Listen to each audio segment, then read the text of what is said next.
My name's Lisa. I'm a 35-year-old office worker.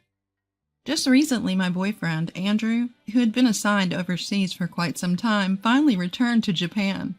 During our long-distance relationship for around 10 years, we faced several threats of breakups, but each time we managed to pull through by talking things out. My dream of getting married in my 20s didn't come true, but as long as I have him, age doesn't matter. I was satisfied. So, we have to go to meet and greet to both our parents soon. Whose house should we visit first, yours or mine? I was at a loss for words because he asked it during our date. Well, let's see. As I hesitated, he gave me a suspicious look. Hey, you aren't about to say we aren't getting married after all, are you? I finally came back to Japan, you know. No, it's not that, Andrew. I'm happy that you came back, but I added that word because there was a picture of his mother surfacing in my mind. The thought of marrying with him and having his mother in my life painted a dark cloud over our impending marriage. The first time I met with his mother was 10 years ago, when I was 25 years old. I happened to run into her while on a date with him. He was my coworker at the time. Andrew, what are you doing here? Oh, it's a date. Nice to meet you. I'm Deborah, Andrew's mother. Deborah was 47 years old then. I was taken aback when I saw her for the first time. She was surprisingly youthful and stunning, nothing like a typical woman in her mid-40s. Nice to meet you. I'm Lisa. I'm dating Andrew. As I nervously bowed my head, she scrutinized me from top to bottom. Her gaze clearly measured up the woman in front of her. My intuition was spot on, because when he went to the restroom, she bluntly stated, I knew Andrew had a girlfriend, but I thought you would be prettier. I didn't know he wasn't a sucker for looks. She sneered with malice as she spoke. Not just your face, but your body too.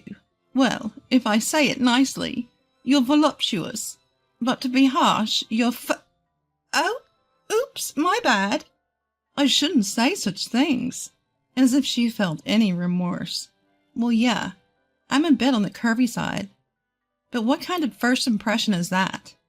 He returned from the restroom when I was about to retort. Oh, welcome back. I was just chatting with Lisa. We've become quite close, haven't we, Lisa? As soon as he returned, she quickly put on a good mother's facade and smiled at me. Wow, what a drastic change. I was flabbergasted. After parting with her at the cafe, I asked him, what kind of person is your mother? She's really beautiful. Yeah, she was a local beauty in her younger days, and even won some beauty pageants. That's why she's still pretty focused on her appearance, and doesn't look too bad for her age, right? Indeed, she might not look bad. She seemed about 15 years younger than her age. But inside, she was the worst. Yet I couldn't say that to him, because he seemed a bit proud of his beautiful mother. But if I were to marry him, she would become my mother-in-law. To be honest, a feeling of unease crossed my mind then. 10 years have passed since then. Soon after that, he was given an overseas assignment. He headed to New York, so of course the wedding was put on hold. I hadn't seen her for a long time either. Yet. Do you still feel uneasy about marrying me? He asked me while I was lost in thought. That's right. With a guy like me, even your dad, even Mr. CEO would feel uneasy. Whoops, that's bad. I got caught up in the unpleasant memories of the past. It seems I've given him the wrong impression. It's nothing, really. I just had a case of pre-wedding jitters. I'll definitely marry you. So don't you worry, I said to him, trying to be as cheerful as possible. It doesn't matter who my mother-in-law will be. I'm not marrying her. And it's been 10 years. She must have mellowed out a bit. I convinced myself of it, but it was just a fleeting hope. The following weekend, I was heading to his house. Not for a wedding greeting, just to pick up something he had forgotten. Speaking of him, he forgot the movie tickets at home, even though we had a movie date. Thanks to that, we didn't have time for a leisurely lunch, but that's fine. Let's eat hot dogs and popcorn while watching the movie. Ah, it looks like we'll make it just in time. Wait here, I'll be back in a minute. He said this to me and rushed upstairs as soon as we arrived at his house. What a noise! Is that you, Andrew? Oh, you. Hearing his voice, Deborah came to the front door. Yes, hello. As I bowed my head slightly, she suddenly burst into laughter. Oh my, you're that girl from 10 years ago, the chubby piggy. Chubby piggy? Was she talking about me? Oh my, you're still together? Andrew has a peculiar taste, huh? I never thought he'd still be with the same woman. He should have upgraded to a younger woman. I was dumbfounded by her words, which she uttered with a faint smile on her face. What? Well, it's true, isn't it? Andrew's an elite, just back from New York. He must have tons of women chasing after him. You seem to have lost a bit of weight over the last decade, but on the other hand, the aging, right? You were in your 20s 10 years ago, so now you're in your 30s. Oh dear, you're turning into an old maid. I thought to myself, if I had aged over the last decade, surely she would have too. But her appearance hadn't changed one bit from 10 years ago. She was more of a witch than a beauty. Hey, it's Lisa, right? If you have any common sense, it wouldn't hurt to step back. You should really consider whether you're suitable for him or not. Seriously. Just then he came rushing down the stairs. Sorry for making you wait. Took a while to find the tickets. Let's go, huh? What's up, Mom? She responded with an innocent expression. Nothing, darling. You guys should hurry or you'll miss the movie. Oh, right. Come on, Lisa, let's go. Andrew grabbed my arm and led me out of the house. I couldn't say anything to her, nor could I say anything to him. I wondered how he would feel if he knew what his mother had said. I didn't want to upset him, but I knew something needed to change. I wouldn't be able to find happiness in marriage if his mother remained this way. But what should I do? I didn't know that. Time passed and Andrew came to my house to seek my parents' consent for our marriage. Of course, they said yes.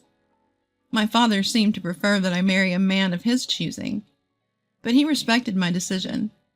He asked us for one favor, but whether or not we fulfilled it was up to us.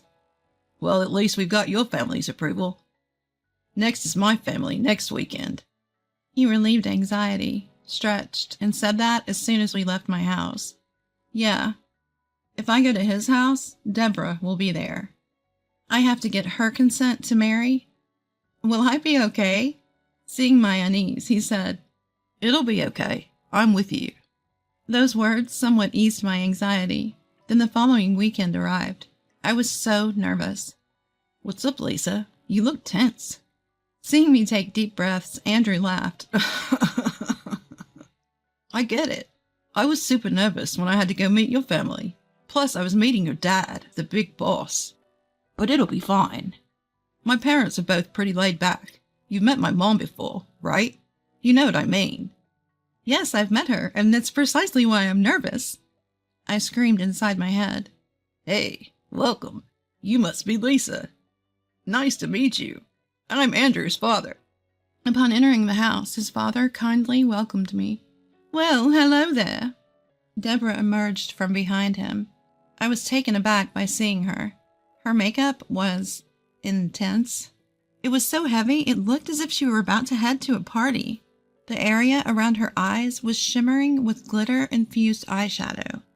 Her clothes, while not a party dress, seemed fitting for a trip to the theater. I realized this wasn't merely to welcome me, but a display of dominance, a kind of female one-upmanship.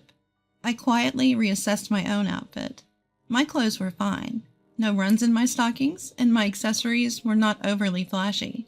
My blouse was freshly cleaned without a wrinkle. My hair was neatly done, and I had just reapplied my lipstick in the restroom at the station. And that's when she made a comment as she passed by me. You've got lipstick on your teeth.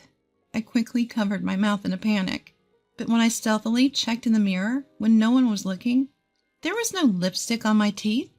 She had lied, just to enjoy my flustered reaction. I put my compact back in my bag and stared at my phone for a while. I knew that today's introduction would likely determine my fate. I thought so. Deborah, carrying a tray with tea, entered the living room with Andrew's father. Dad, Mom, I'd like to introduce you to Lisa, the woman I want to marry. Though, Mom, you've met her before. He started the conversation, and I bowed my head. My name is Lisa. I know I have much to learn, but I hope for your kind understanding. His father chuckled. Well, no need to be so formal. If Andrew has chosen you, it's not our place to say otherwise. Our boy is far from perfect, so he might cause you some trouble. But we hope for your understanding, right, Deborah? Caught off guard by the sudden shift in conversation, she hastily laughed. Yes. Nice to meet you, Lisa. Afterwards, we had a pleasant conversation over tea. I let out a sigh of relief. I thought that she might oppose the marriage, but it seemed that the introductions would conclude smoothly. Oh dear, look at the time, she remarked after a while, glancing at the clock on the wall. I'm sorry. I've been so flustered today that I haven't had time to prepare dinner. I'll order some sushi, so just wait a bit. Andrew, can you go to the sushi place with your dad and place an order for delivery? What? Why do we need to go there? Can't we just call in the order? Typically, when we order delivery, we just do it by phone call. But the sushi place we usually order from picks up the phone. It's faster if you just go there. Plus, I'd like you to pick up some beer and wine and some snacks from the grocery store. She practically forced Andrew and his father to rise from the couch. Come on. If we don't hurry, it'll get late. You two men go shopping together, okay? Pressured by her insistence, Andrew and his father left the house. Why she insisted on them going together became clear soon enough. As soon as they left, she let her kind mother facade drop. Oh, we've come to this, have we? Such a shameless woman. She crossed her legs on the couch with a thud. I've been telling you, a woman like you is not worthy of Andrew. You can't even withdraw yourself. You know, he could have a more beautiful, younger woman, and yet a woman like you who is still in the dark, trying to grab him and showing up for a marriage proposal. I listened. What exactly about me displeases you? Everything. Even though you're not beautiful, the idea itself of you trying to snatch Andrew from me is unbearable. I retaliated, but he likes the way I look. I don't think I'm a world-class beauty, but... She scoffed at me. Say, if he got a child, it would be my grandchild. I can't bear the thought of my grandchild not being adorable. I've produced a handsome son, but if his spouse is plain, the genes get diluted. Then she moved her face so close to me, even I could feel her breath. Understand, even if you marry Andrew, I will never accept you as a daughter-in-law. I will find a way to separate you two, even after you're married, and then I'll find a younger and just as beautiful woman for him. Well, finding someone as beautiful as me might be difficult, though. I clenched my bag, which was placed next to me. Would you be satisfied if I left this place, ma'am? That's right. If you could just disappear forever, that would be great. Understood, I responded. I'll do as you wish, ma'am. That's right. That's what you should do. Just so you know, telling him or my husband about this won't do you any good. I'm always the virtuous wife and kind mother. No one will believe you. And then she stood up from the couch, looking down on me. Don't show me that ugly face ever again. It's a sight for sore eyes. Just then I heard the front door open. We're back. Suddenly she burst into tears. Wait. While I was in disarray, she appealed to the two men who just entered the living room. It's terrible. While you two were away, Lisa slandered me horribly. I don't think I can get along with her. What? I was dumbfounded. When did I slander her so horribly? Lisa said that she doesn't want to take care of us when we're old, that it would be better if we just went to heaven sooner, and that she'll mistreat us if we become senile. Oh, I can't say any more. You're scary. With that, she clung to my future father-in-law. How could you say that, Lisa? He said to me with a furrowed brow, "You seemed like a decent woman, but I didn't expect you to say such rough things." "No, you're wrong. I didn't say anything like that. In fact, I'm the one who was verbally abused." I tried to argue back, but she screamed through her tears. "Liar! Do you think I'm that rude? Then show me the evidence." "That's right. I can't believe my wife would lie." He seemed to side with her. Andrew tried to say something, but I held him back. "If it's evidence you want, there's no proof that I verbally abused your wife, right?" Yes, that's true." My cool rebuttal seemed to pressure him. If neither of us have any proof, it'll be nothing more than a he said, she said argument. However, unfortunately for you, I have evidence. What? Deborah stopped her fake tears and shouted in surprise. She must have never dreamt that I had proof. Since I came down here, I've been recording with my phone's recorder. I thought something like this might happen, because it's happened several times before, so I'm glad I was cautious. Several times? He seemed surprised by my words. The proof of the pudding is in the eating. I took my phone out of my bag and pressed the playback button on the voice recorder. "You're such a shameless woman. I will never accept you as my daughter-in-law. Disappear forever. Don't ever show me that filthy face again." Her ugly rant echoed in the living room. "Stop it!" She lunged at me, but Andrew held her back. "Mom, stop it." Andrew, this must be some kind of mistake. She is trying to frame me." "Mom, just stop." Tears welled up in his eyes. He must have felt pitiful, knowing that his own mother was such a terrible person. I feel sorry for him, but there's no going back. Ever since I met her 10 years ago, I've been subjected to harsh verbal abuse. That's because she is beautiful and I'm just average in appearance. But no matter how beautiful the face, I don't want to think of a person with an ugly heart as my mother-in-law. So I won't marry Andrew. And as you wish, I won't visit ever again. Well, wait, Lisa, I'm sorry for my wife. Let's talk again. His father begged in a panic, but Andrew said, "It's over, Dad. Not just Lisa. I don't want to recognize this woman as my mother anymore. You probably don't want to live as a family with Mom anymore. So, as Lisa's father requested, I'll become a son-in-law in Lisa's family." "What?" Deborah screamed. Her father is the CEO of the company I'm working for. So, while she's my co-worker, she's also the boss's daughter. When I went to her house for a visit recently, her father asked me to marry into their family as an heir to his company. I was undecided, but I've just made up my mind. I'll take her last name and live as a part of their family. "But Andrew, what about this house?" "Mom, you think I'm capable of taking over this house? You really think so?" Andrew was crying. His father, who was standing next to him, patted him on the shoulder and said, "Well, if that's what you have decided, then I won't say a word. I'm sorry for making you make such a heartbreaking decision. I'll make sure Deborah doesn't cause any more trouble." I interrupted. "Yes, I'd like to say I appreciate it, but—" "Huh?" The father looked up puzzled. It seemed he had only heard part of the earlier recording. Andrew heard it clearly and was devastated. It would be cruel to make Andrew listen again, but the truth must be revealed. I steeled myself and said, "I think you're going to be very busy from now on, sir. You're probably going to need things like a DNA test, among other things." Then I hit the playback button on my phone again. "No, stop! Don't listen!" Realizing what was about to be replayed, she desperately tried to stop me, but it was too late.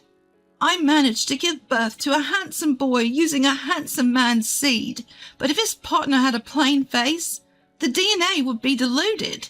As soon as he heard her voice coming from my phone, his face turned livid. What? You? I don't even want to remember the chaos that ensued. The father lunged at Deborah. Andrew and I desperately tried to stop him, and she was crying and screaming.